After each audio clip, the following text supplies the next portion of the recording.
Alright legends, grab yourself a drink and pull up a chair, because this week at the Alternative Pub we're going to be talking about my top 5 horror movies from the 1920s.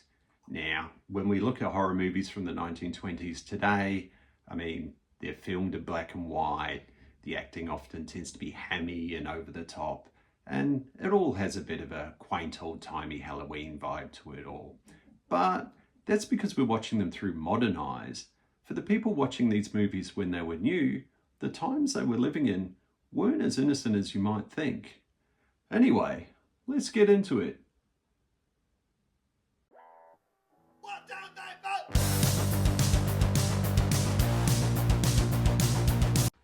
To appreciate horror movies from the 1920s, it helps to understand the world they came from, because for someone sitting in the cinema 100 years ago, these films hit very differently.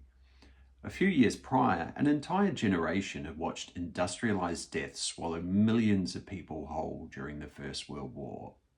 Men came home broken, both physically and mentally, and there wasn't really a language then for what we now call trauma.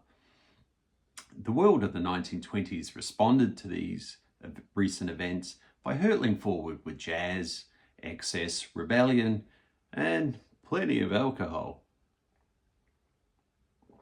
The Roaring Twenties weren't just about partying, they were about outrunning memory. And horror cinema? Horror cinema became the place where all that fear, guilt, trauma, and fascination with the grotesque quietly leaked out. These weren't just spooky stories, they were reflections of a world trying to make sense of what it had survived and what it might become.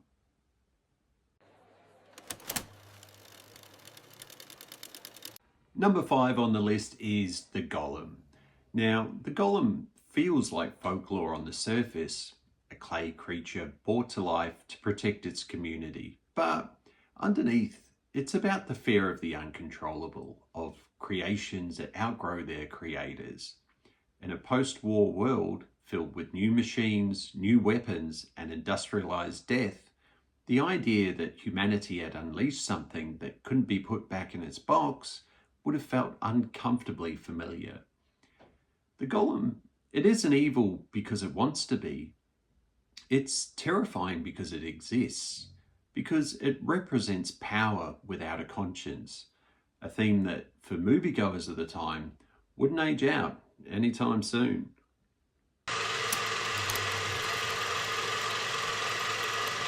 Number 4 on the list is an absolute gem from the silent era. If any film looks like a nightmare someone couldn't wake up from, it's The Cabinet of Dr. Caligari. The twisted sets, the unnatural angles, the warped sense of reality. This is German expressionism at its most unhinged. But this wasn't style for style's sake. It reflected a society that no longer trusted authority and no longer trusted reality itself. The film asks a brutal question. What happens when people surrender their will to those who claim to know better? And coming from a country that was reeling from defeat, humiliation, and political chaos, that question lands like a warning and not entertainment.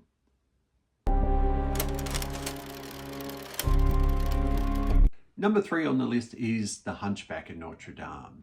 Quasimodo is often remembered as a tragic, even romantic figure, thanks in no small part to Lon Chaney's haunting portrayal of the character. Now, modern audiences might think of the cute animated Disney classic when they think of The Hunchback of Notre Dame, but for audiences in the 1920s, it would have been something else entirely, a reflection of visible difference in a world where damaged men came home from the horrors of the battlefield and were expected to fit back into society as best they could. After the war, people with severe injuries weren't necessarily hidden away, and former soldiers with missing limbs and faces rebuilt with crude surgery didn't fit in with the propaganda poster image of the war the public wanted to see.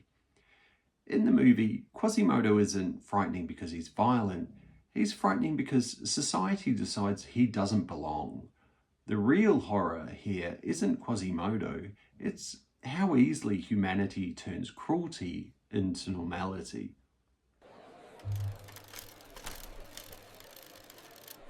Number 2 on the list is The Phantom of the Opera. The Phantom is obsession given physical form.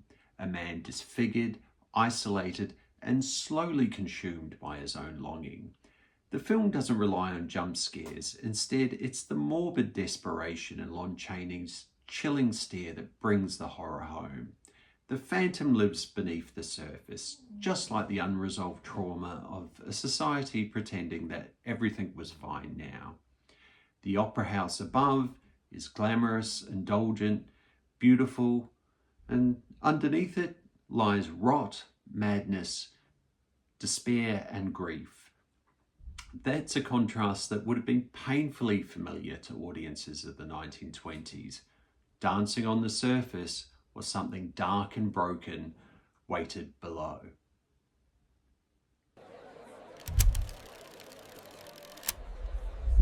And number 1 on the list, it had to be Nosferatu. I mean, chef's kiss from me. This is the gold standard of 1920s horror. Nosferatu doesn't feel like a movie, it feels like a disease. I mean, this wasn't the seductive Dracula of later years. This was death creeping in quietly.